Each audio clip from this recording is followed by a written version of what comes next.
жағдайын ойлайды.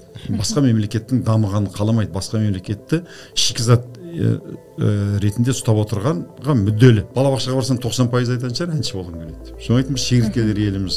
Мен партия ашамын деп телеграм-канал аштым, 37 мың адам бір-ақ күнде тіркелді.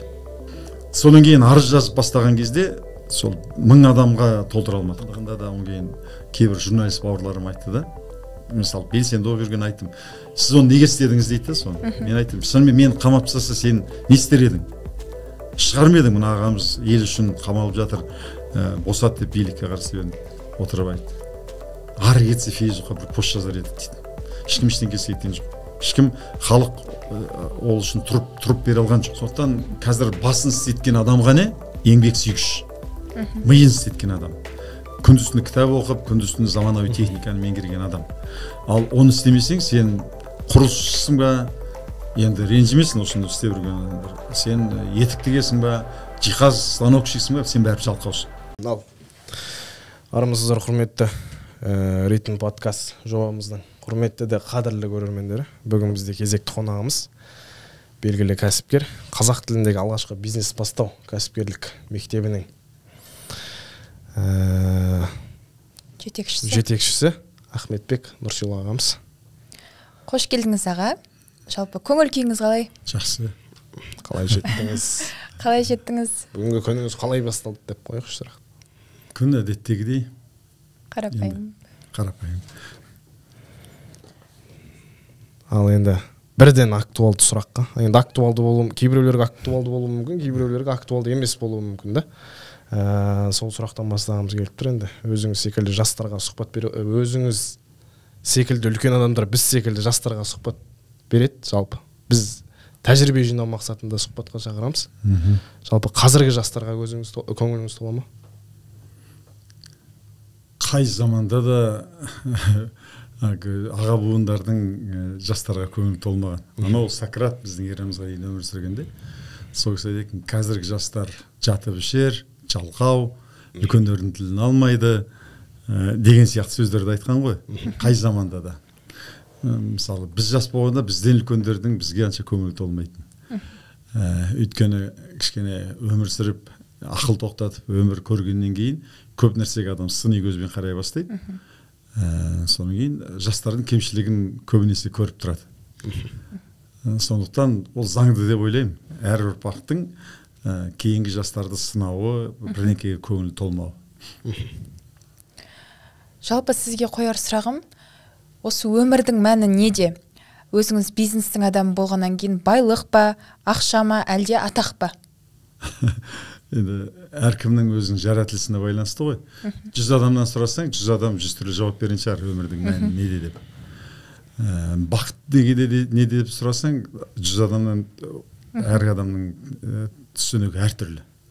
Әркім өзінің ата бабасынан берілген тегіне, ақыл ойына, интеллектісіне, алған біліміне, ортасына, тәрбиесіне қарай әркім өз ой түйіндейді, өз пайымдайды. Сол әркімнің бірі болып сіздің көзқарасыңыз өмірге деген? Өмірдің мәні не дегенде, енді мәңгілік өмір жоқ, өмірдің мәні лайықты өмір сүру, соң артыңа бір дұрыс із қалдырып кету адам болғаннан кейін. Лайықты өмір сүру деген, мен 4 құбыла деген бір қазақтың бұрынғы сөзі бар, 4 құбылаң тең болсын деген. Соң кейін әлемге әйгілі Стивен Кови деген ойшыл бар. Сол кісінің еңбектерін, басқа еңбектерді жиналап, бір 4 құбыла деген бір түсінік өзімше қалыптастырдым. Ол қазақ айтады, 4 жағында құбылаң болсын деп. Шығысың адамның көңіл күйі, эмоциясы. Көңіл күйі неге байланысты дегенде, адамның ішкі жан дүниесімен үйлесімді болса, және ең жақын адамдарымен. Жақын адамдары, ата-анасы, ағайын туғаны, ол бәрі мен үйлесімді болса, адамның көңіл күйі жақсы болады. Оңтүстік құбыласы ол денсаулығы. Солтүстік құбыласы табысы, материалдық жағдайы. Ал батыс құбыласы ол рухани дүниесі. Өмірден өз орнын таптың ба, сенде бір кірпіш дүниеге кетігін таптап арқалан дейді ғой. Осының әрқайсысын өлшеуге болады. Мысалы 10 балдық ең бәрі жоғары болса 10 деп. Мысалы көңіл күйіңде ешқандай қаяу жоқ болса, ішкі жан дүниеңмен үйлесімді өмір сүріп жатсаң, жақын адамдарыңмен сондай талас тарыс емес, реніш өкпеде емес, қалыпты жағдайда болса 10 деп санауға болады. Іш жерің ауырмаса, денсаулығың 10. Тапқан табысың өзіңнің көңілің қалағандай өмір сүруге жетсе, 10 деп санауға болады. Ал енді өмірде өз орныңды тауып, өзіңнің бойыңдағы бар қабілетіңе лайықты бір істі тауып, сол іс көңіліңнен шығып, бір өз орныңды тапсаң, 10 деуге болады. Сондықтан өмірдің мәні осы 4 құбылаңның тең болуы, бақытты сол деп менің түсінігім, менің пайымдауым соны. Рахмет. Жақсы, рахмет. Енді жаңа сұрақтың басы сол байлық, ақша, бизнес жайлы басталды ғой. Жалпы енді қазіргі қоғамда, жалпы қоғам емес, Қазақстан мемлекетте де қояйықшы, бизнеске қолдау бар, бірақ экономикада өсім жоқ. Себебі неде жалпы? Бұл енді себебі екі түрлі себебі бар деп айта аламын. Біреуі енді мына 30 жылдық, енді қазір бәрі ашық айта алды ғой, 30 жылдық тоталитарлық жүйе бір отбасының ғана мүддесіне жұмыс істеген экономикада даму болмауы, жемқорлық басып кеткен жүйеде экономиканың тұралауы ол заңды нәрсе, тоталитарлық мемлекет. Бір. Екіншісі, біздің қоғам кешеуілдеп қалған ұлт қоғам, өйткені кеше советтің шапанынан шықтық. Одан бұрын да біз енді феодализмнен былай ары қарай дамымай капитализмге қазір өтіп кеттік. Сондықтан енді жақында мына Астанаға кеп Аджимаглу мен Тони Робинсонның кітабы бар, неге бай елдер байы береді, ал кедей елдер кедейлене береді деген. Тура сол сияқты тағы да бір авторды ұмытып алып тұрмын. Онда да айтады, неге бай елдер, енді екеуінің мөлшермен мағынасы бірдей. Біреуінде неге бай елдер бай түседі, кедейлер кедейлене түседі. Ал екінші кітап айтылады, неге бір мемлекеттер бай, бір мемлекеттер кедей деген. Енді былай күрделірек кітап. Мен бірақ қуанғаным, біздің қазақ қоғамында көбінесе осындай бір маңызды халықаралық экономика жайлы, осы философия жайлы кітаптар көп оқыла қоймайды. Бір арзан, түкке тұрмайтын бір сайқымазақ, күлкі, вайн деген нәрсе болса, соған мыңдап, миллиондап қарайды да. Ал орысша, ағылшын тілінде қарасаң, ондай кітаптарды өте көп адамдар оқиды, көп адамдар қарайды. Бірақ сол кітаптың мен электрондық нұсқасы бар екеуінің де. Соны Фейсбукқа айттым, менде тегін нұсқасы бар. Анау кітап қағаз немесін сатып атты, мен 5-6 мың теңге. Соған сұраған адамдар көп болды. Соған былай мен қуанып қалдым. Адамдар бар, сұрайтын адамдар бар екен ғой деп. Бұл заңдылық, өйткені алпауыт мемлекеттер, әсіресе Европаның мемлекеттері кезінде қатты дамып көтеріліп алғаннан кейін әр мемлекет өзінің жағдайын ойлайды. Басқа мемлекеттің дамығанын қаламайды, басқа мемлекетті шикізат ретінде ұстап отырғанға мүдделі.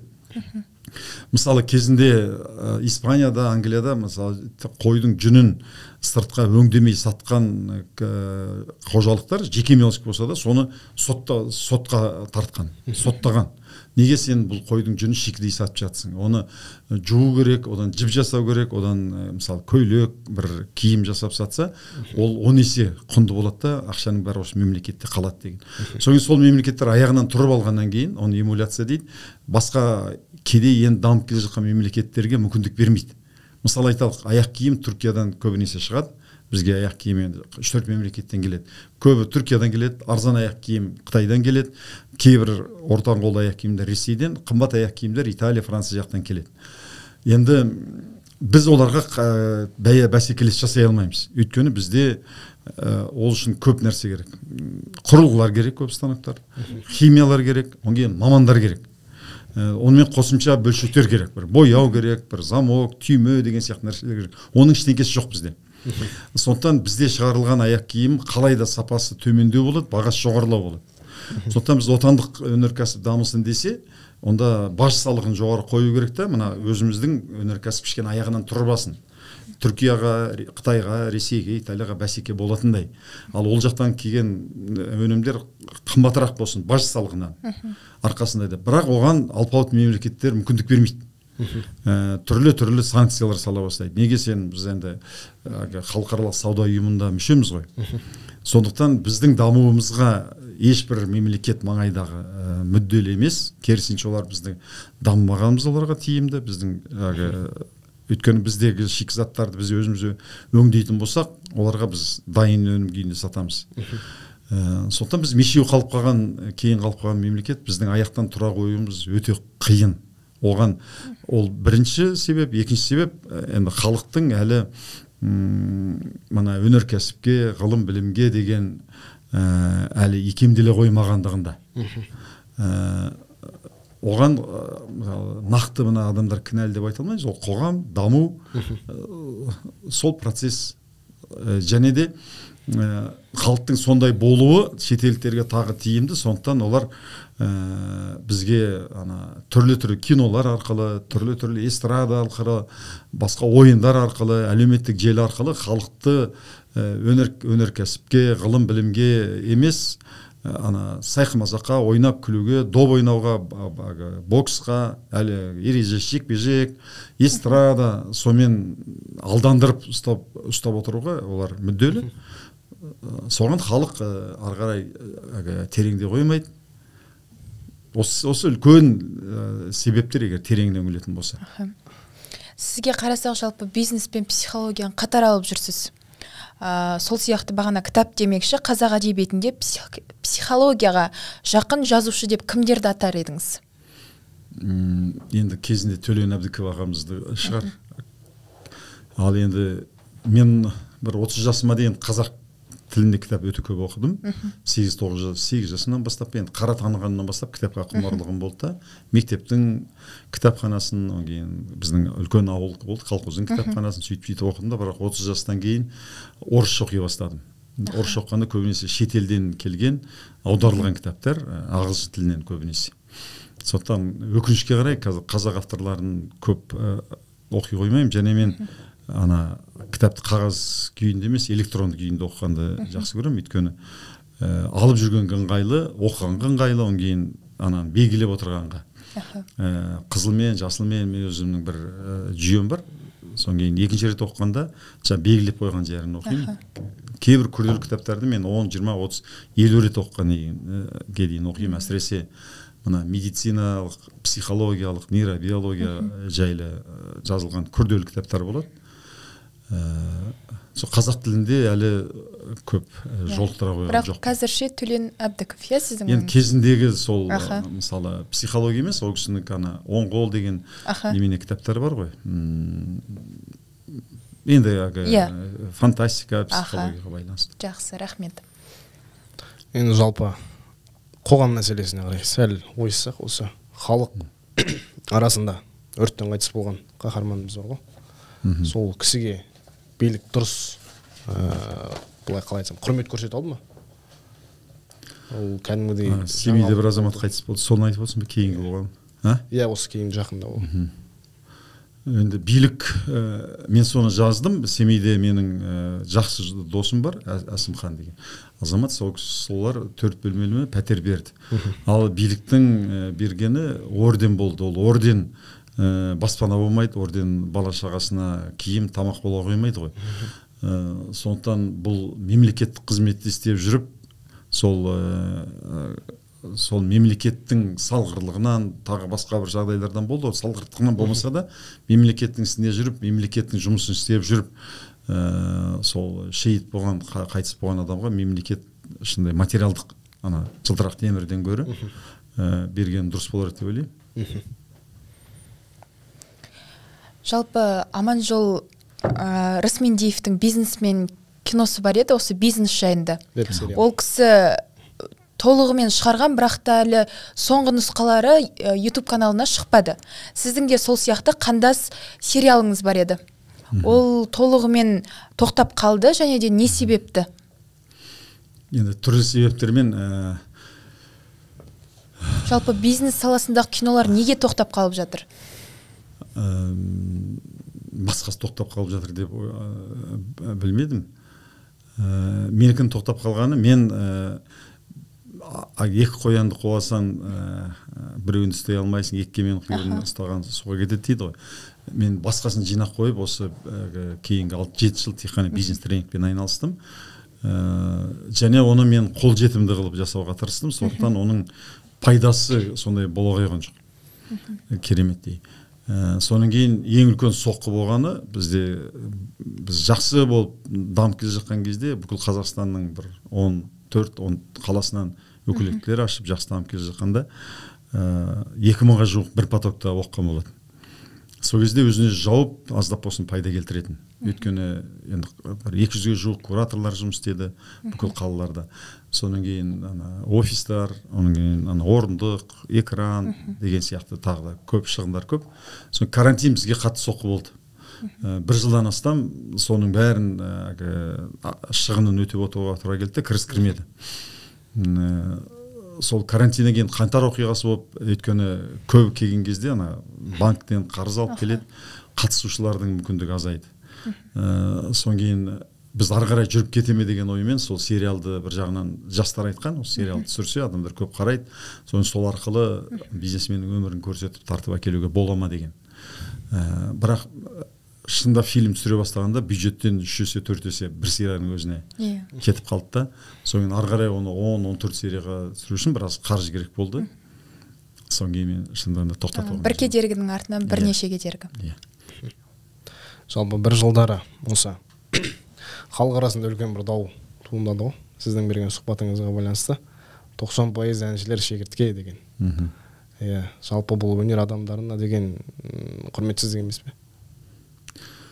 Енді өнер адамы деп кімді айтамыз соған байланысты ғой.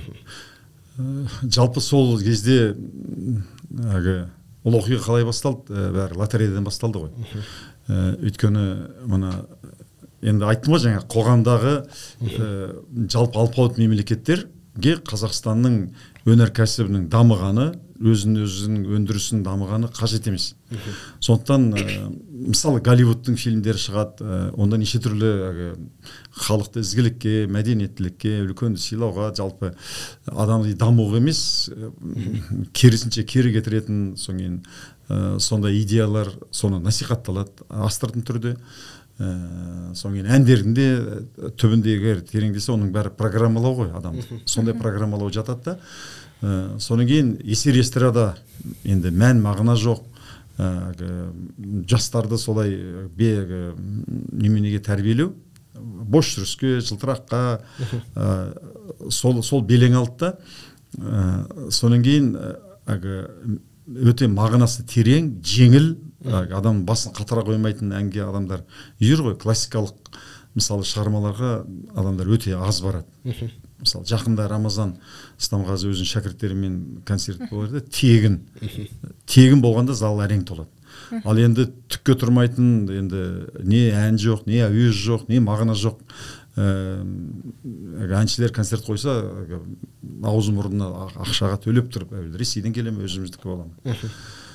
Осы мен көңілімнен шықпай, осыдан 6-7 жыл бойы мен Фейсбукта жазып жүретінмін. Шырылдау шегіртке деген Абайдың Крыловтан аударған белгілі ән. Содан кейін ол әншілер өте көп өздеріне тіркелуші подписчик жинап алды. 1 миллион, 2 миллионға дейін жинап алады да. Содан кейін соны пайдаланып лотерея ойната бастады. Енді лотерея деген ол таза алаяқтық екені, таза адам алдау екені бесенеден белгілі, бірақ біз әсіресе біздің халық аңқау. Лотерея жайлы бір мынандай немене бар.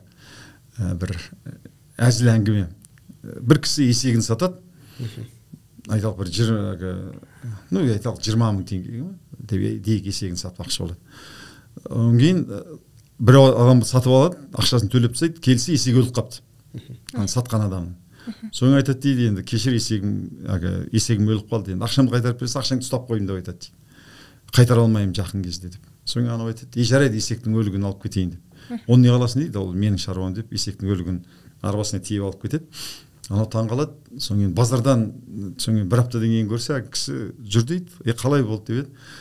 Бәрі риза, жақсы, ақша, енді не істедің өлік, не істедің десе, 100 лотерея шығардым деп айтты дейді. 10 мың теңгеден баяғы жарты бағасын сатам деп. Соң кейін не болды? Енді ешкім ренжіген жоқ па деп еді. Жоқ, ұтып алған бір адам ренжіді деп айтты. Оған не істедің, оның ақшасын қайтарып бердім деп. Енді 100 лотерея шығарады, 10 мың теңгені миллион теңгеге сатады. Ана кісі келсе есігі өліп қойған айтады, ренжіме, есігі өліп қойған, міне сен ұтып алдың ғой, ақшаны қайтарып бере салайын деп. 990 мың теңге қалтасында қалады. Сол сияқты нәрсе ғой енді. Халықты алдап жинайды да, оны және ана тігілген, мен көп естимін, тігілген көлік, қойылған пәтерлердің бәрі жалған. оны ана түрлі бір амалдар жасайды да өзінің достары туыстары ұтып алады. Енді ана әншілердің бірінен кейін бірі соны ойната бастады, өйткені подписчиктер көп. Сонымен онан кейін бір рет тренинг болып жатқанда залда көп адамдар, 600-700 адам болды, соларға көрсеттім бұның неменесін. Анық қанығын, қалай адамдарды жынды қылып, қалай алдайтынын. Соң кейін мені сол астарлы ақиқатқа шақырды, сол лотерея мәселесімен. Шақырды, мен барсам, Ернар Айдар деген жігіт әнші ойнатады екен дейді. Мен шындығында да білмейді екем. Өйткені мен эстраданы мүлде қарамаймын да, жақтырмаймын, онан кейін уақытында жоқ. Соң кейін көрсетті бір жас бала, бірдеңке айттым. Қайрат Нұртас танимын әрине. Оны енді өте танымал болған. Айттым, мына баланы танымаймын дедім, бәрі маған жабыла бастады. Сен көлгірсіп отырсың, қалай бұны? Енді білмеймін, Илон Маск деген, енді білмеймін, атақты кім деп айтайық. Бауыржан Момышұлыны танымаймын деген сияқты, сол сияқты мынау енді елдің бәрі танитын адамды танымаймын деп сен немене өтірік мүләйімсіп отырсың деген сияқты. Мен айттым, Құдай-ақ танымаймын. Енді неге танымайсың дейді. Мен айттым, бұлар мен үшін шегіртке. Енді оған менің басымды ауыртып қарап, менің уақытымда жоқ, менің жасыма да сәйкес келмейді деп едім. Сол әңгіме ары қарай тарап кетті. Неге деген кезде мен айттым, бұлар енді осылай арзан нәрсемен халықты жинап алады, сонысымен ақша табады, сонысымен қоймай енді халықты алдап лотерея ойнатып жатыр. Бұл енді арсыздық, ұяттық мәселе деп. Соң олған емес, артынан қарасам бірінен кейін бір тенденция болып, бүкіл әншілер ойната бастады. Негізі әншілер емес, блогерлерден басталған еді бұл. Соны білмедім әйтеуір, сол енді арзан алдамшы ақша табудың жолындағы нелер, бірақ соның ішінде өте көп әншілер болды мен білетін. Соң кейін екінші жолы шақырғанда Айгүл Иманбаева мен Бүркіт екеуі студияға келіп, мені шақырады, мен бір құдалармен тамақ жеп отырғам. Соң кейін ана аты кім еді, астарлы ақиқат жүргізетін. Төлеп берген бе? Мен айттым, айналайын, мен дастарханда отырмын, карантин, бара алмаймын, кешке дейін ұят. Өткен жолда шықтым, қайта. Жоқ, мына кісілер сіз сотқа береміз деп жатыр, келмесеңіз болмайды, сіз осылай шегіртке деп бұларды мазақ қылдыңыз деген. Соң жарайды, барсам барайын дедім да, қонақтардың бәрін тастап бардым. Барғаннан кейін олар шабуыл жасай бастады, сен өнер адамдары не тиісесің деп. Соң кейін мен үнемі айтып жүрген, ол алаш ардақтыларынан бері, мысалы Әлихандар, Ахметтер, жалпы олар Жапония сияқты мемлекет құрамыз деп ең алғаш алаштың съезі болғанда құрған. Сонда айтылған әңгіме, сонда мысалы олар Жапон елін қатты тұтқан, үлгі тұтқан. Біз сол сияқты мемлекет болуымыз керек. Қазақтың тілін, дәстүрін, ділін сақтау керек. Қазақтың тілін, дәстүрін сақтап, Европаның ғылым мәдениетін меңгеріп, Жапония сияқты мемлекет құрамыз. Ал Жапониядағы ең құрметті адамдар олар ұстаздар. Ең жоғары жалақы алатын, ең құрметті орынға отыратын, оларға арнайы дүкендер бар. Соң ғалымдар, өндіруші, соның арқасында Жапония жерде кедей, жер астында да үстінде де түк байлығы жоқ, әлемдегі үлкен алып мемлекеттердің бірі болып отыр. Сонда айтым, бізде ең құрметті, өйткені кішкентай балалардан балабақшадағы кім боласың десе әнші болам дейді. Бәрі әнші болғысы келеді, соң кейін боксер болғысы келеді. Неге дегенде Геннадий Головкин бар, соны көз елестетеді, сонан кейін ережесі жекпе-жек, төбелескіш болғысы келеді, сонан кейін әнші болғысы келеді. Неге дегенде бұл халыққа үлгі, танымал, бай, осылай құрметке ие адам боласың деген ол бейсана түрде сіңеді ғой, ютубтан, инстаграмнан, немеден көре бергеннен кейін. Балабақшаға барсам 90% айтатын шығар, әнші болғым келеді. Соны айттым, шегірткелер еліміз. Мен жеке әрбір әнші маған ешкім ештеңе істеген жоқ. Мен оларға деген 6 аласын 5 бересім жоқ. Сол жерде соны мен айтқам, соң кейін сол бір балалар кесіп алып, ақ жерден бір неме жасап жіберді. Видеомен. Мен 90% деп айтқаным, барлық әншіге күйе жағу болмайды. Мысалы, мен Рамазан Стамғазиевпен доспын. Қанша 15 жылдай ма араласамыз, отбасымызбен. Нұрлан Өнербаевпен өте жақын жолдасымыз. Еркін Шүкман, Ерлан деген дәстүрлі әнші. Сол дәстүрлі әншілерді мен өте қатты құрметтеймін, араласам, доспын. Ал енді эстраданы мен ол өнер деп анша санамаймын. Жақсы, рахмет. Келесі сұраққа көшсек, жалпы сіз бизнес саласында әртүрлі курстар жасадыңыз, әлі де жасап келе жатсыз. сол курста қоғамдағы адамдарға және сол курсты алған адамдарға қаншалықты өзгеріс алып келді? Сол жайлы айтсаңыз. Енді басты өзгеріс өзіне деген сенімділік. Өйткені біз 300 жылға жуық мына Ресей империясының табанында жатқаннан кейін құлдық сана, бұрын біздің апаларымыз айтатын, балаларды қорқытқанда ойбай орыс келе жатыр деп. Содан кейін орысша білмесең сен күніңді көре алмайсың деген, бүкіл орыстың ана кезінде Колпаковскийлар, осы қазақтың даласын меңгерген генералдардың бәрі қазақтың санасына, орыстың дүниесіне, орыстың тіліне, орыстың мәдениетіне деген құрмет, олар бір жоғары тұрған ұлт. Енді империя ғой, кез келген мемлекет, кез келген империя өзінің ықпалын басқа ұлттарға сіңіреді. Сол ұрпақтан ұрпаққа сіңіп келе жатыр. Ал енді шынды айтқанда қазақ мына жеті ата араламай қыз алып қыз беріспегендіктен біздің қанымыз өте таза.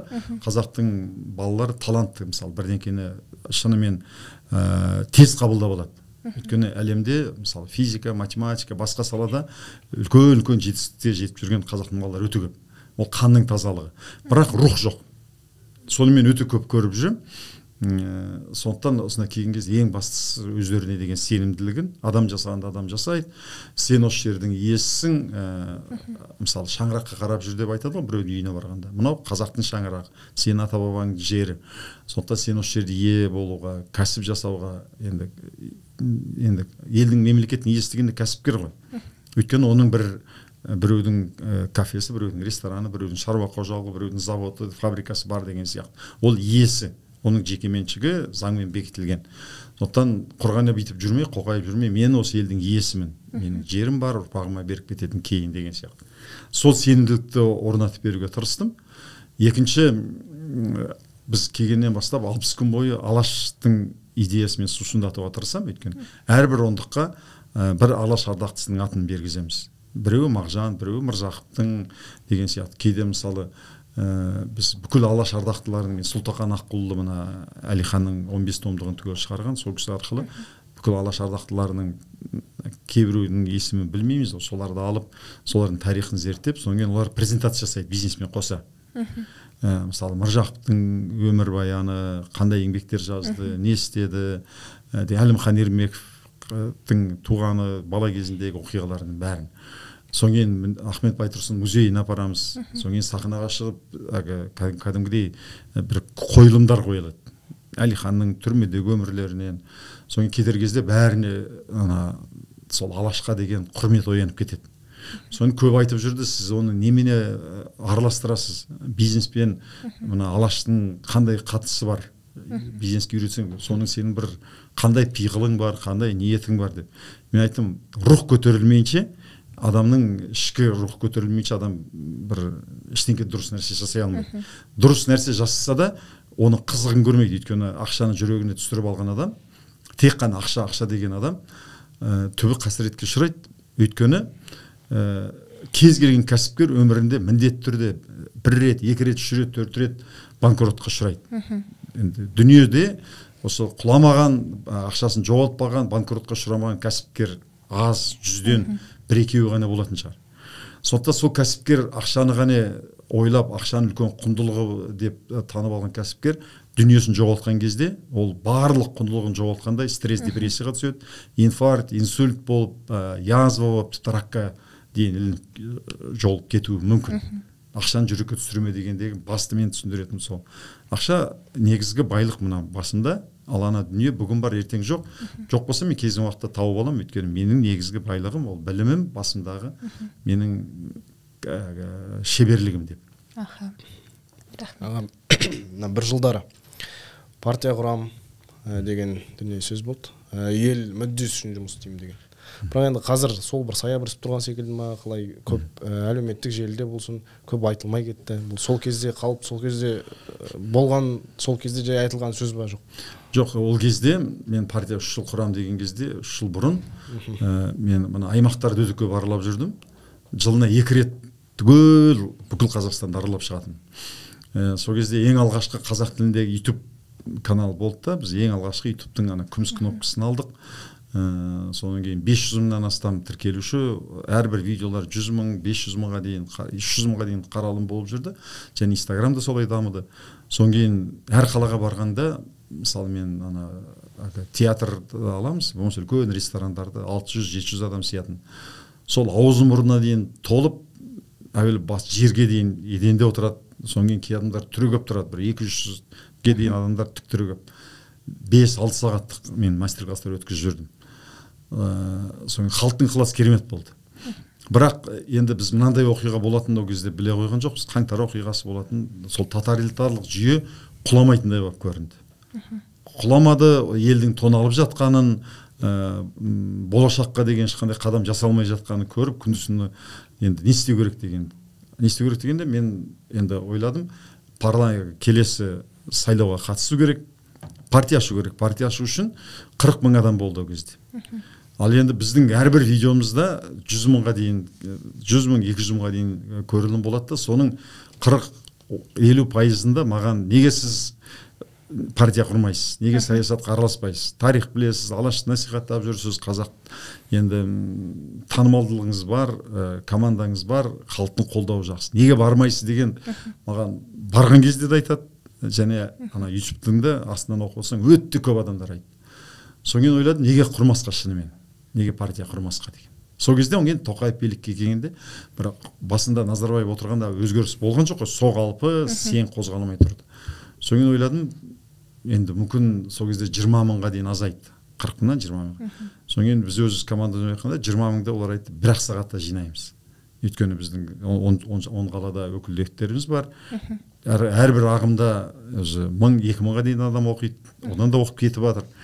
1 сағат ішінде құрамыз деген. Сондай бір сенім болды. Содан кейін мен ойладым, филиалдар бар, сол жақта ячейка жасаймыз, қалалық мәслихатқа, депутатқа, облыстық мәслихатқа, парламентке барамыз деген үлкен сондай сенім болды, жиналып жүрдік. Бірақ шындығында жем-жемге келген кезде, ол кезде халық дайын емес еді. Шынды артынан біраз оқиғалар болды. Содан кейін мен партия ашамын деп телеграм-канал аштым, 37 мың адам бір-ақ күнде тіркелді. Сол Алаш деген 20 мыңнан бөлек, е? Жоқ, басында партияға арыз жазу керек, қағазға жазып, адамдар өзінің куәлігін көрсетіп қол қою керек. Содан кейін оны тексереді, шынымен сол адам ба, сол адам емес пе деген. Соны партия ашамыз деп алдымен телеграм-каналға тіркедік. Партияға мүше болғысы келгендер осы телеграм-каналға тіркеліңіздер деп. 37 мың адам бір-ақ күнде тіркелді. Содан кейін арыз жазып бастаған кезде сол 1000 адамға толтыра алмадық. Шынымен арыз жазуға барған кезде, шынымен адам партия тіркелген кезде қорқады неге екен. Енді сол партияға тіркелдім деп ешкім оны соттап жібермейді, ешкім оған қылмыстық іс қозғамайды. Бірақ біреудің әкесі, біреудің шешесі, сонан кейін мына полицейлар, әсіресе мына батыс жақта, оңтүстік жақта үйлеріне барып қорқытқан. Егерде сенің балаң осылай Ахметбектің партиясына тіркелейін деп екен, жұмыстан шығады, оқудан шығады, ой пәлесінен аулақ деп адамдар саясаттан қорыққандар шығар. Қорыққандар да енді әшейін ғанып, мен оңген айтам, оңген просто сендерге бір саяси мәлімдеме ештеңе жасады емес, сен Алаш деген партияға мен мүше болғым келеді деген осы сөз үшін сені ешкім қылмыстық іс қозғай алмайды. Бірақ біздің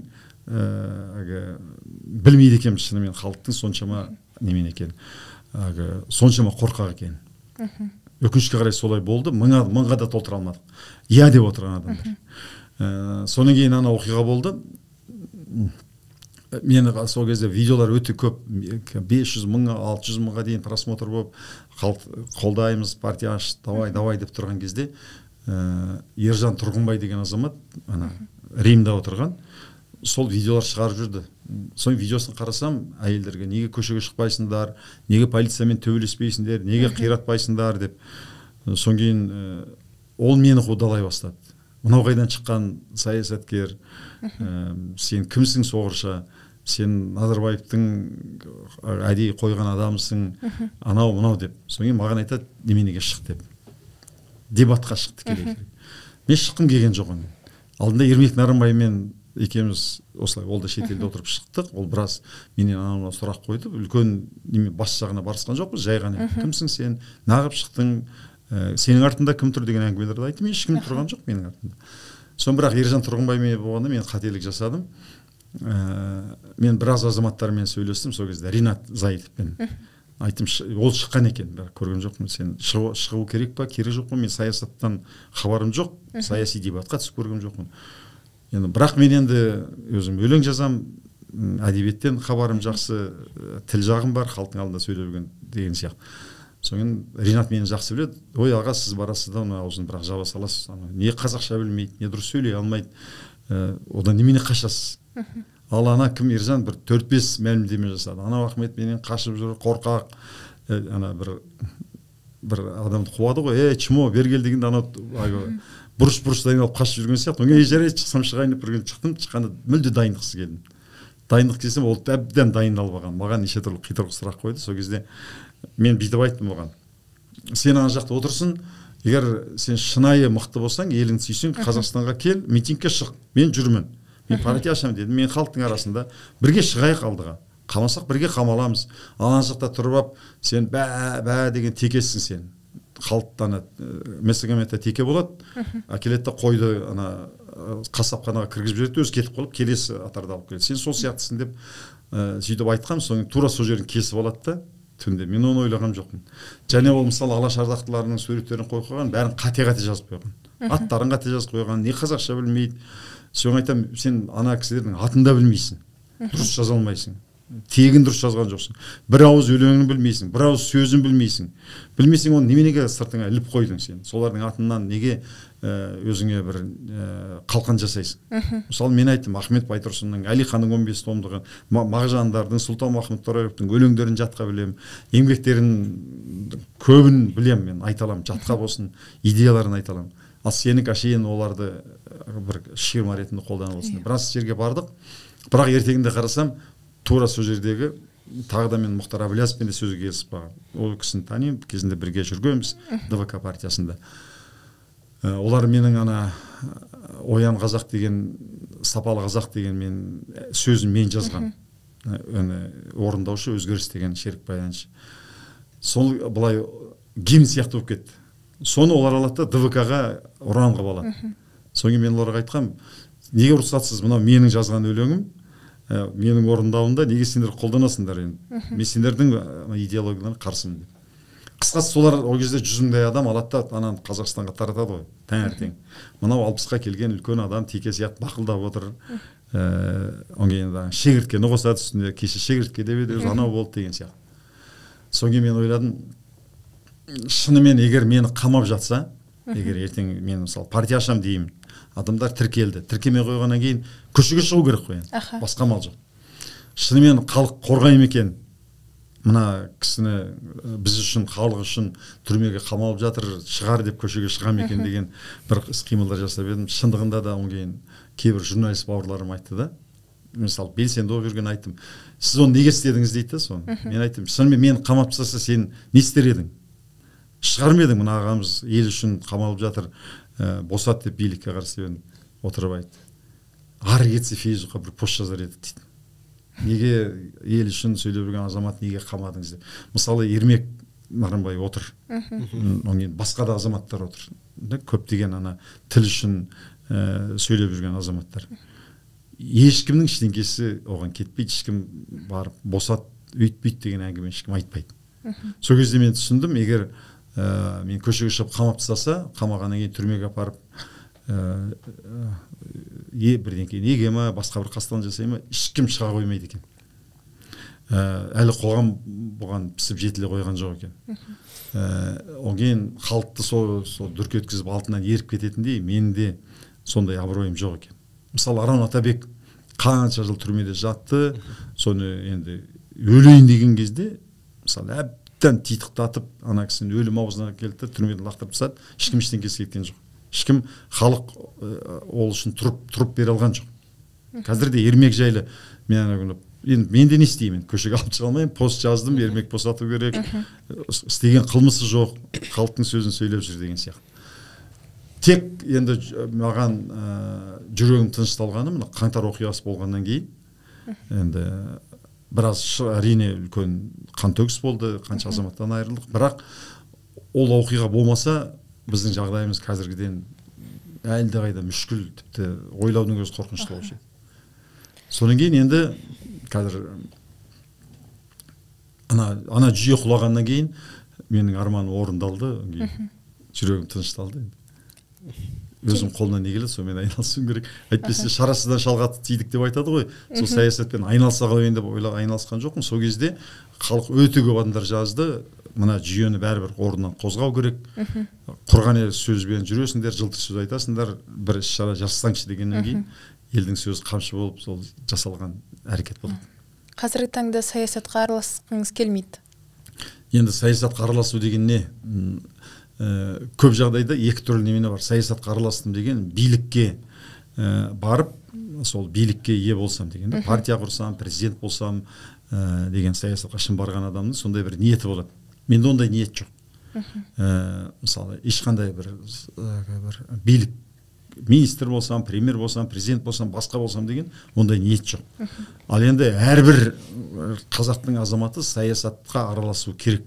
Сондықтан быландай сөз бар ғой, саясатпен сен айналыспасаң, саясат семен айналысады. Ол деген сөз, саясат семен айналысады деген сөз, мысалы, саясаттың басына, мысалы, кеше ана Қайрат Сатыбалдылар, Бекболаттар, бүкіл өнердің жүрген адамдардың қанша жолдан тайдырып, басқадай немен еді. Егер тура сол арқылы жалғаса берген кезде біз Ауғанстан болатын едік. Мысалы да, ол семен айналысы, сен саясат семен айналысы деген сол. Егер қазір Ауғанстанда мысалы бүйтіп орамалсыз жүру, мектепке бару, көшеде жүру деген жоқ қой, мысалы Түркменстанда. Саясат семен айналысы деген сол. Сондықтан әрбір азамат әлеуметтік желіде, кешегі сайлау кезінде, парламенттік сайлау кезінде, ертең болады мәслихатқа сайлау кезінде, әрбір азамат егер осы мемлекетінде тыныштық болсын десе, мемлекетті өркендесін, дамысын десе, әрбір адам саясатпен айналысу керек, қалқадарынша. Қалқадарынша деген барып сайлауға дұрыстап тұрып дауыс беру, егер бір басбұзарлық болып жатса, әлеуметтік желіге жазу, тіпті керек болса митингке шығу. Әлемде бір білімді, оқымысты жастар бар ғой. Біз жер балаларымыз, өздерінің ұлты жоқ. Олар елді мемлекет басқару керек емес, елді корпорациялар басқару керек дейді. Сол алдағы уақытта ағылшын тілінде корпорациялар құрылып кетуі мүмкін ба? Ол корпорация басқару, мемлекет болмау керек деген дүниеге сіздің көзқарасыңыз қалай? Болашақты болжау деген ең бір қадірсіз дүние дейді ғой. Не болатынын біз білмейміз. Мысалы, Қазақстанның бір кезде мысалы бәленбай жыл Ресейдің бодан болып жатқан Қазақстанның мемлекет болып кететінін ол кезде ешкім армандай да алған жоқ. Алаш ардақтыларының өздері жеке емес, мысалы автономия құрсақ деген арман болды. Содан кейін біз Совет өкіметіне тудық. Совет өкіметі бізге мәңгі құламастай бір үлкен алып кереметтей бір дүние болып көрінетін. Мысалы осыдан 80-ші жылдар Совет өкіметі құлайды, бір мемлекет осы ыдырайды деген болса, енді ұйықтасақ түсімізге кірмеген нәрсе. Сондықтан болашақ қалай болады, қалай дамитынын енді бір Алла біледі. Неше түрлі немелер, мысалы Европада кезінде қандай жағдайлар болды. Бәленбай жыл империя болып тұрғандар, корольдік биліктер, патшалық биліктер құлап отыр ғой. Не болатынын түсініксіз. Қазақ қоғамында, жалпы қоғамда бүкіл әлемде ажырасу неге көбейіп кетті деп ойлайсыз, және де адамдар неге төзімсіз болып бара жатыр, сол жайлы айтсаңыз? Енді негізгі бұрынғы кезде ажырасудың болмағаны, егер таза прагматикалық немен айтса, ешқандай эмоциясыз, философиясыз, прагматикалық. Енді әрбір адам өлімнен қорқады. Әрбір адам тамағы болғаны, баспанасы болғаны ең бірінші соны ойлайды, солай ғой. Осыдан 100 жыл бұрын қазақтың даласында 100 жыл, 200 жыл бұрын әйел адам, еркек, ер адамсыз өмір сүре алмайды. Мүмкін емес. Өйткені әйел адам босанады, кішкентай баласы бар, қар көру керек, мал бағу керек, аңға шығу керек, отын әкелу керек деген сияқты. Оны еркексіз күн көру мүмкін емес болды. Содан кейін ер азамат егер аңға шықпаса, мал бақпаса, басқа сырт жұмыс істемесе, ол да отбасын баға алмайды. Бұл табиғаттың заңдылығы болды да, сондықтан ажырасу мүлде жоқ болды. Өйткені бірінсіз бірін күн көру мүмкін емес. Бірінші неменесі ол. Екіншісі, енді мына радио, телевидение, кітап, басқа жоқ болған кезде ұлттық құндылықтар ғасырдан ғасырға атадан балаға беріліп отырды. Той болады, жиын болады, үлкен қазіргі сияқты тойда отырып, мысалы 300 адам келсе, 300 адам түгел микрофон беріп сөйлеспейді. Елдің ішіндегі ақылды, абыройлы, ұлағатты сөз айта алатын адамдар үнемі айтады, басқалар тыңдайды. Сол құндылық болып ұрпақтың қанына сіңеді. Сол құндылық неменеге ататандырма, сүйек сындырма, ер азаматты қадірлеу керек, от ағасы, оттың ағасы, ол ер түздікі, әйел үйдікі деген әбден санасына сіңіреді. Мысалы қазақтың қарасақ, анау сақтардың киімдері сәукеле ғой, байқандар ма? Сәукеле кигізеді. Қыздарға сәукеле кигізеді. Өйткені бұрын өлген адамға сөйтіп сәукеле кигізген, ал қызды тура дәл сол сияқты басына сәукеле кигізіп, бетін жабады, соңын атқа мінгізеді, сен ана өлген адамға жоқ деп айтса, қызға да сыңсу айтады, сен бізге өлдің деп шығарып салады. Соңын басқа елге келген кезде оның бетін ашады, сәукелесін алады да, басына орамал тағады, сен мына өмірге қайтады, басқа әлемге, басқа өмірге келдің.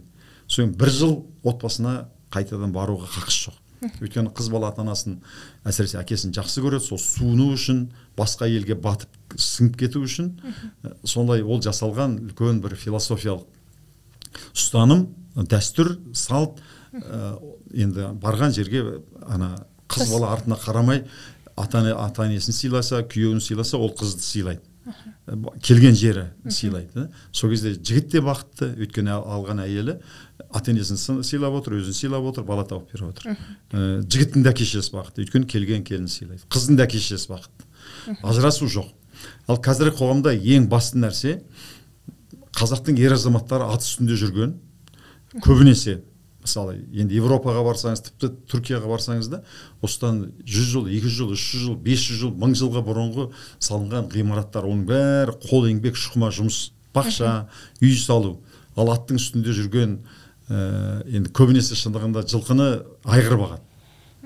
10-20 үйірге 1-2 жылқы шығарайды.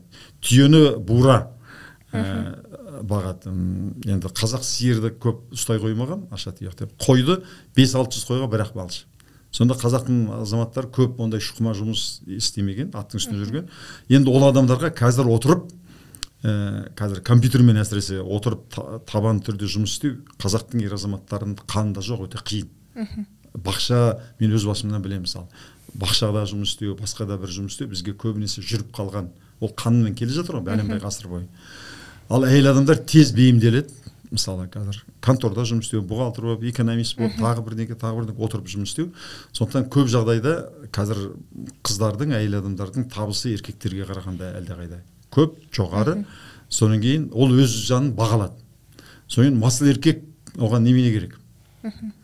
Содан кейін айтады, сенсізде ол арақ. Одан кейін ер азамат бәрібір қазақтың қанында бар, еркек басқарсын деген, содан кейін дауыс көтереді, жұдырық жұмсауы мүмкін, арақ ішеді, әйел адам баласын да бағу керек, ана еркекті де асырау керек, жұмыс та істеу керек. Соны қажетті айтады, кетші, өзім жұмыс табам, бала шағамды өзім асырай алам, маған аңға шығып, қар көріп, сырттың жұмыс істеп керегі жоқ дейді да. Содан еркектің рөлі түсіп кетті. Қазір енді мен қазақтың азаматтарына айтатыным, осыны түсіндіріп айтам, сен отбасыңда бұрынғы заман жоқ. Бұрынғы заман әйел адам қайтсе де еркекке тәуелді бағыныш, өйткені оны сүтін көре алмайды. Қазір сенің түкке қадірің жоқ. Сенің әйелге қадірің болу үшін тек қана табыс әкелсең, ол заңдылық. Табыс әкелсең қадірлі. Басқада сенің жұдырығың, сенің мысалы бойың, түрің, мұрының, әдемілігің көк тиынға қажет жоқ. Өйткені қазір енді қоғамда бұрын бірдей болып өмір сүрді. Бәрі қарасаң, қазір қыздар Инстаграмға қарайды, ютубқа қарайды, анау шетелге барып жатыр, жақсы көйлек алып киіп жатыр, ресторанға барып жатыр. Ал мен үйде отырмын. Соң күйеуінің құлағын етін жейді, ол заңдылық.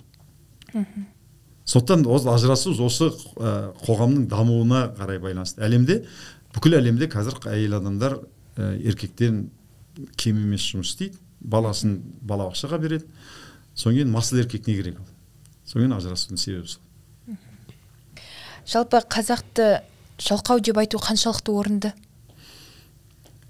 Енді жалқаулық деген не деген кезде, дағыз еңбек деген не дегенде еңбек екі түрге бөлінеді. Ой еңбегі мен ден еңбегі. Ал ден еңбегімен айналысатын адамдарды мен жалқау деп айтамын. Мысалы, маған келеді, біреу айтады, мен зергермін, мен сварщик, андай мындай жұмыс істеймін, мен жалқау емеспін деп айтамын. Сен жалқаусың. Неге мен күндізін тынымсыз жұмыс істеймін, бәрібір сен жалқаусың. Неге дегенде, қазір ден еңбегімен табыс тауып отбасын асырау өте қиын, мүмкін емес десе болады. Ел қатарлы өмір сүру үшін. Амалсыз солай. Еңбек қазіргі заманда, әсіресе кейінгі мына 20-30 жылдың ішінде ой еңбегімен ғана табыс тауып, жақсы табыс табуға болады. Ой еңбегі дегенде қазір бәрі, мысалы, өзі 4 өнеркәсіп төңкеріс, промышленный революция дейді ғой. Ең алғаш паровой машина шыққан кезде бүкіл мына қара жұмыс, білек күшімен істелетін жұмыс пара машинасымен, паровоз шыға бастады, станоктар шыға бастады, қара жұмыстың бәрін паровой машиналар істей бастады. Содан кейін электричество шықты. Содан кейін электр, бүкіл қара ауыр жұмыстың бәрін электр двигательдер солар істей бастады. Содан кейін интернет шықты. Енді қазір искусственный интеллект, роботизация, искусственный интеллект шыға бастады. Сондықтан қазір басын істеткен адам ғана еңбек сүйгіш, миын істеткен адам. Күндіз-түні кітап оқып, күндіз-түні заманауи техниканы меңгерген адам. Ал оны істемесең, сен құрылысшысың ба, енді ренжімесің осыны істеп жүрген адамдар. Сен етік тігесің ба, жиһаз станокшисің ба, сен бәрібір жалқаусың. Өйткені еңбек деген қазір адамды адам қылған ми, басы, біреудің жүрегін алып біреуге салып жатқан, ол қол емес, ол адамның басы. Аспанға ұшырып жатқан, ол адамның күші емес, адамның басы. 1000 шақырым, 10 000 шақырым жердегі адаммен көріп сөйлесіп отыру, ол да адамның миының құдіреті. Сондықтан миын істеткен адам, ол еңбек қор адам, еңбек сүйгіш адам, ол өз отбасын да асырай алады, ол мемлекетке де үлкен септігін тигізе алады. Жалпы мен мынандай бір сұрақ қойғым келіп тұр енді. Кішкене не болыпты. Енді сіз кәсіпте жүрсіз 40 жылдан аса кәсіпте. Жоқ, енді 91-ден бастап қой, мысалы 30 жыл уақыт болды. Жасыңыз 60-тан асып кетті. Бірақ енді қазір көбінесе мынандай дәстүрлі бизнеспен көп айналысасыз. Мысалы товарлы бизнес, жиһаз болсын. Мен сіздің Instagram желіңізден де байқадым. Цемент. Жоқ, үйдің құрылыс материалын шығару. Ал енді жаңа адам миын жұмыс істету керек арқылы, миы жұмыс істеу арқылы ақша табуға болады. Мысалы криптовалюта, инвестиция деген, трейдинг деген салалар бар да. Соларға деген көзқарасыңыз қандай? Криптовалютамен былтыр біраз менің балаларым айналысты. Басында өзім қарсы болған, бірақ одан кейін артынан кішкене қолдау көрсетесің. Бірақ енді тізгін өз қолында болмағаннан кейін, мысалы біреудің акциясын сатып алып отырсаң, сен ананы басқара алмайсың. Сен мысалы автобустың ішінде отырсың. Көліктің тізгінін біреу ұстап отыр. Ол жарға құлай ма, біреуге апарып соға ма, бір мұз болып тұрған жолда қалай болса айдай ма, сенің қолыңда емес, кешке дейін жүрегің қорқып қобалжып отырады. Сондықтан мен оны қаламаймын да. Сол ана валютаның курсы қалай болып кетеді, мысалы ана криптовалютаның ертең құлай ма, құламай ма, сенің қолыңда емес қой, бір карта ойнап отырған адам сияқтысың. Ал енді өзің мекемең болса, егер құласаң өз кінәң. Өзің дұрыс басқара алмадың, жалқау болдың, білімің жетіспеді. Көтерілсең, өзің білесің қай жақта не істеу керек екенін. Соны қалаймын. Әрине, жаңағы кәсіппен айналысқан кезде де мына заманауи техниканы меңгермесең, түрлі қазір искусство, жасанды интеллекттің ең төменгі енді бастамасы ол чат-бот. Чат-ботты пайдалану, содан кейін әлеуметтік желідегі Instagram, Reels'ті пайдалану, содан кейін Amos RM дейді, мына сату жүйесінің бір программаларын пайдаланбасаң, қазір қандай, мысалы, традиционный бизнес дейді ғой, қандай бір өндіріспен айналыссаң да оны жүргізе алмайсың, заманауи техниканы меңгермегеннен кейін. Мен соны меңгеруге тырысам, осы жастармен бірдей. Рахмет. Жалпаға жасыңыз жайлы айтып жатырмыз, 60-тан астыңыз деп. Жалпы ислам дініне деген көзқарасыңыз қандай?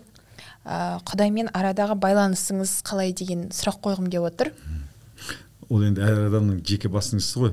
Осы жерде енді Фейсбуктағы менің жазбаларымды егер бақылап жүрсеңдер, осы салада өте көп пікірталас бар. Енді өкінішке қарай тағы да сол қазіргі жастардың ең неге көңілің толмайды дегенде, бір нәрсеге көңілім толмайды. Оған жастардың кінәсі де жоқ шығар, жастар кітап оқымайтын болып кетті. Кітап оқымайтында клиповое мышление дейді, өте қысқа ғана.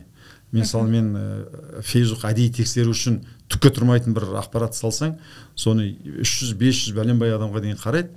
Ал енді мен бір кішкене маңыздырақ, мен қазір мысалы Әлихан Бөкейханның 15 томдығын, Әлімхан Ерметовтің еңбегін, Міржақыптың еңбектерін салсаң, бір 5-6 адам қарайды. Мысалы мен соларды алып жинап, соның немесін, маңыздысын, Абайдың бір шығармаларынан бір ой түйіндер салсаң, соны мүлде оқымайды.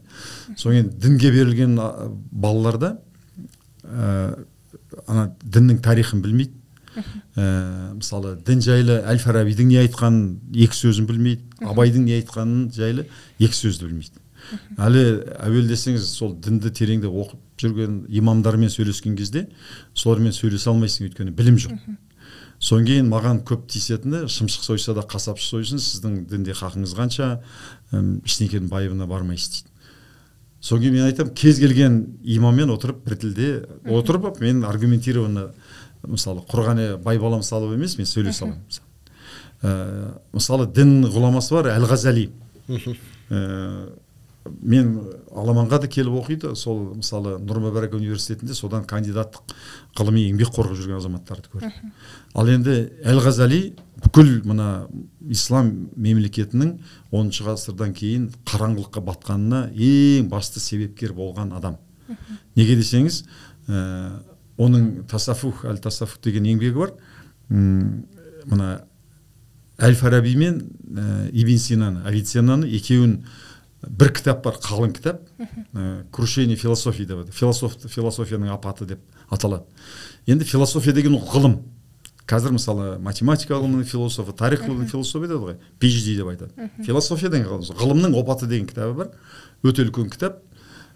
Сонда бүкіл кітабында Әл-Фараби мен Ибн Синаны талқандап келеді, ең соңында тұжырым жасайды.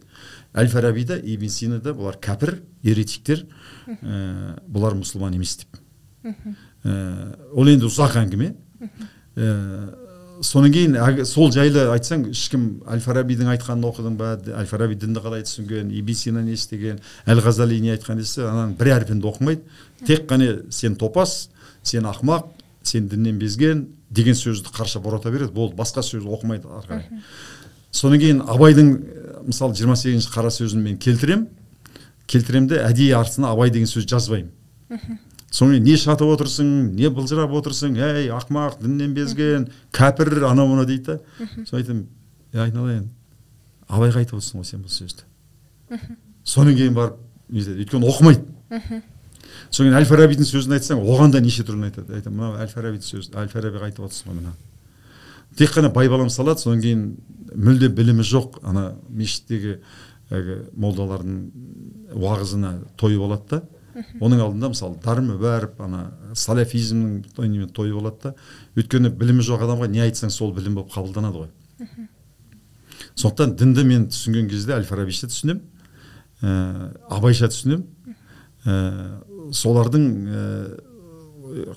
сол кісілердің, мысалы оның Әл-Фарабидің аржағында Аристотель, оның аржағында Платон тұр да. Сол енді Платонның атын білген болмаса, Аристотельдің атын білген болмаса, мысалы метафизиканы ешқайсысы оқымаған, Әл-Фарабиді оқымаған. Өкінішке қарай енді. Ал енді имамдар тем более оқымайды. Оларда да білім жоқ. Сондықтан не істеу керек дегенде ағартушылық іспен айналысу керек. Ағартушылықпен қазір қатты мына қазақ қыздары көшеде, мен президент паркта жүрем көп. Көзін ғана бүйтіп алған қазақ қыздарын көбін көресің жүрген.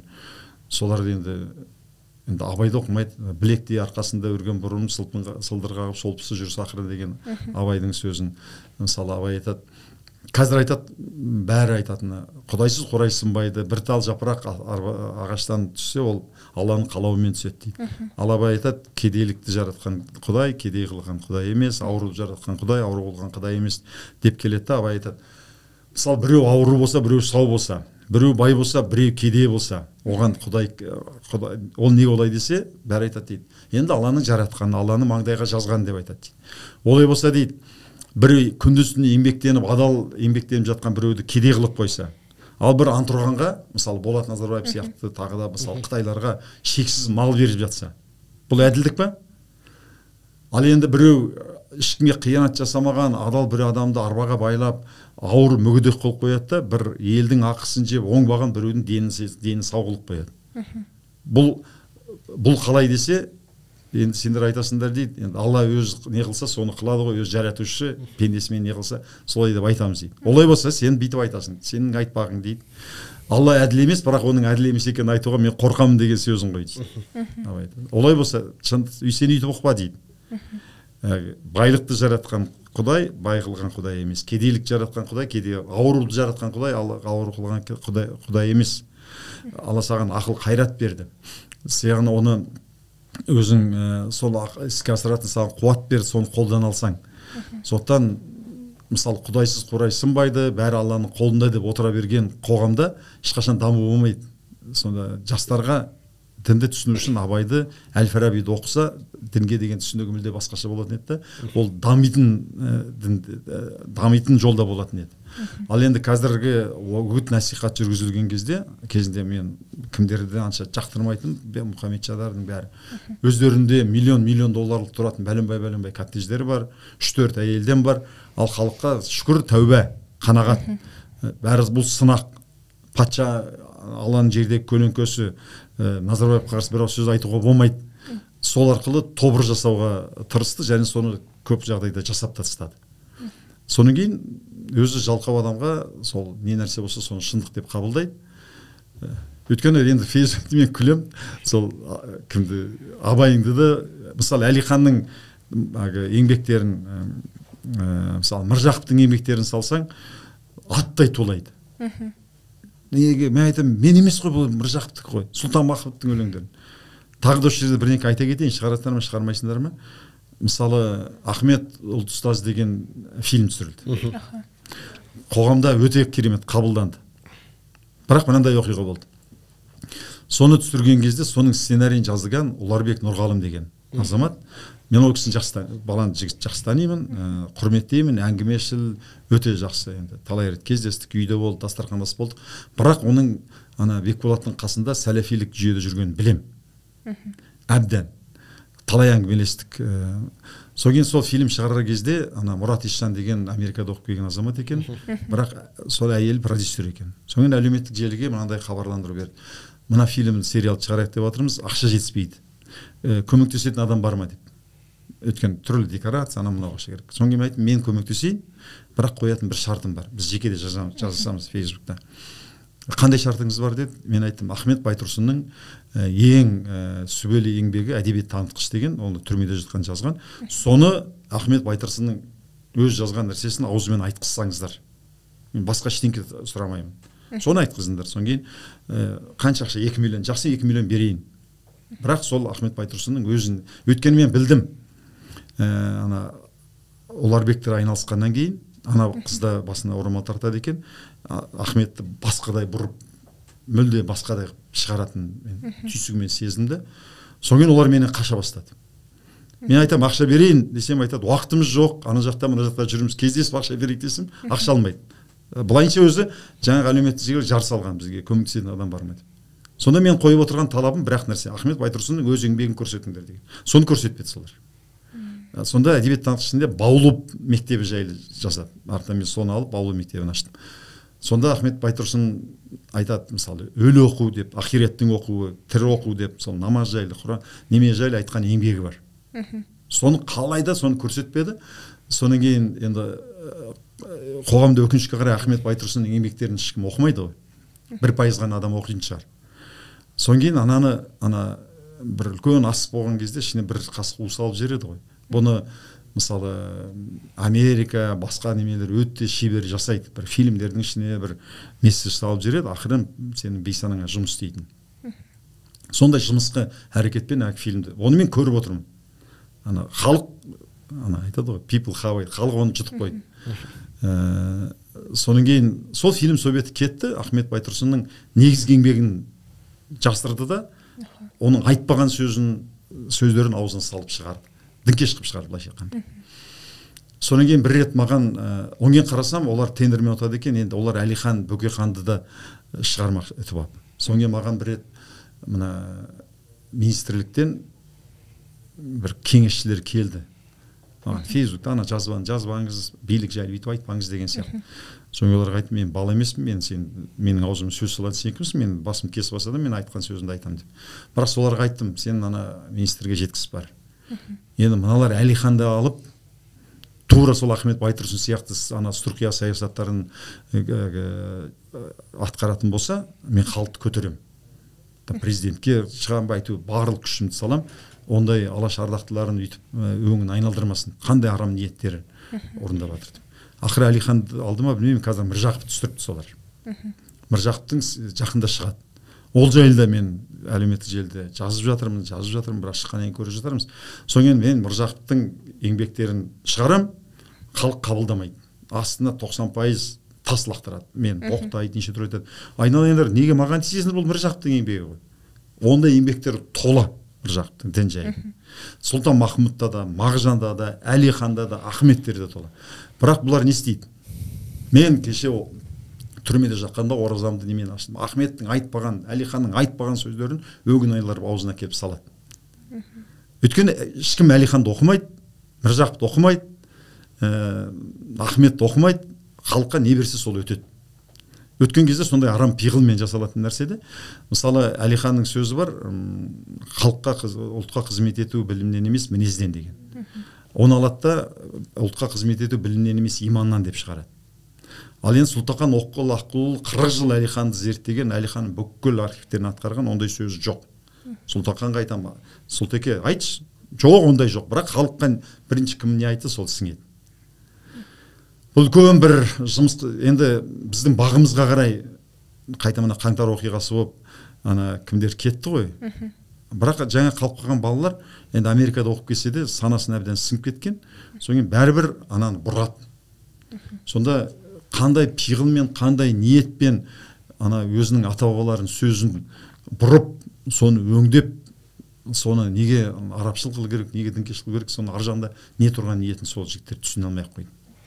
Мысалы, Сұлтан Махмұт Торайғыровтың Алаш ұраны деген өлеңі бар. Соны Алаш деген ана топ бар. Білесіңдер ме? Алаштыл деген топ. Сол жігіттерді мен үнемі шақыратынмын Аламанға. Соң кейін ана өлеңді айтқан кезде соның басшысын ұстап айтып, сен неге Сұлтан Махмұт Торайғыровтың өлеңін өзгертесің? Ол 100 жыл бұрын жазылып кеткен өлеңнің сөзін өзгертуге кім саған қандай құқық берді? Енді аруақтан қорықпайсың ба? Десем айтады, анда қолдасын Алаш бабамыз деген сөз бар Сұлтан Махмұтта.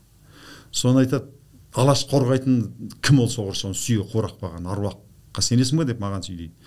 Онда қақың болмасын дедім. Мен кімге сенетім? Сен Сұлтан Махмұттың сөзін редакциялауға ешкім саған құқық берген жоқ. Қолдасын бір аламыз деп өзгертеді. Тура сол сияқты, мысалы, кезінде 7 ғасыр жырлайды деген де, мысалы, кешегі кімдердің, Ақтанбердінің, ана Шалгиіздің, Дулат Бабатайдың өлеңдерін бәрін редакциялап, 10 ғасыр жырлайды деп шығарады. Ана бұрынғы осыдан 300 жылғы, 2 жыл өтіп кеткен жыраулардың сөзінің бәрін өзгертеді. Қандай ниет бар? Енді өздерінің жастар ойланып көру керек, не үшін оны істейді? Адам бірдеңе істеген кезде соған ақша шығарып, еңбек шығарып жатса, бар жағында бір ниеті болуға тиіс қой. Әшейін ғана еріккеннен істеп отырған жоқ қой. Еріккеннен біреу кола ішетін шығар, біреу барып, біреумен төбелесетін шығар. Ана жерде үлкен бір жұмысқа ниет бар ғой. Енді Міржақып шыққаннан кейін көріп жатармыз. Бірақ енді Әлиханды егер соны жасаса, мен енді жан тәнімді салып үлкен бір үлкен шу шығарады енді. Егер Міржақыпты да сөйтіп өңін айналдырып шығарса, шу шығаруға тура келеді. Бірақ Ахмет жайлы мен айттым, шулады, бірақ ешкім тыңдамады. Енді оны үлкен мекемелерде, үлкен жерлерде қатты насихаттап жүр. Әрине оны қатты неткен жоқ. Бірақ мен Фейсбукта тұр, мен талай рет жаздым. Мен артық нәрсе сұрап отырған жоқпын. Мен ақша төлейін. Ахмет Байтұрсынның өзінің еңбегін мынаны кіргізіңдерші дегенде кіргізбей қойып отыр. Сондықтан бұл үлкен бір саясат, ар жағында үлкен бір ниет тұр, ар жақтан мүмкін шетелдің бір мүдделері тұрма, өйткені өз халқына, өз ата бабасына қарсы осылай жұмыс істеу деген енді ақылға сыймайтын нәрсе ғой. Жалпы сіз айтып жатсыз, менің осы жазғандарыма қарсы келгендер көп, тас лақтырғандар көп деп. Бірақ келіскендер бар шығар? Келіскендер жайлы айтпадыңыз. Бар, бірақ аз. Көз ашық оқитындар, келіскендер, шынымен оқитындар, еңбектенетіндер, мысалы Әл-Фарабиді оқитындар, Алаш Ардақтылардың еңбегін оқитындар, олар 1% шығар. Енді ең қауіпті нәрсе сол халықтың білімсіздігі. Білімсіз деген не? Ол кітап оқымайды, тарихты оқымайды, кім не айтса соған сенеді. Көп жағдайда халықтың білімсіз болғаны басқа елдегі біздің байлығымызға көзін алартып отырғандарға өте керек, өте қажет. Халықтың сауатсыз болғаны, қайда нетсе соған көнгені. Жалпыға енді қоғамда бір жастар жайлы айтып жатырмық қой. Сол жастарға берер өзіңіздің ақыл кеңесіңіз. Енді әрбір қоғамның жастарға дегенде жастардың өмірі алдыда. Мысалы, біз айтады ғой, неменеге бара жатсың, мысалы, енді біз өзеннің ортасынан астық жағалау жақын қалды, сендердің өмірлерің алдында да баратын қайтатын деген сияқты.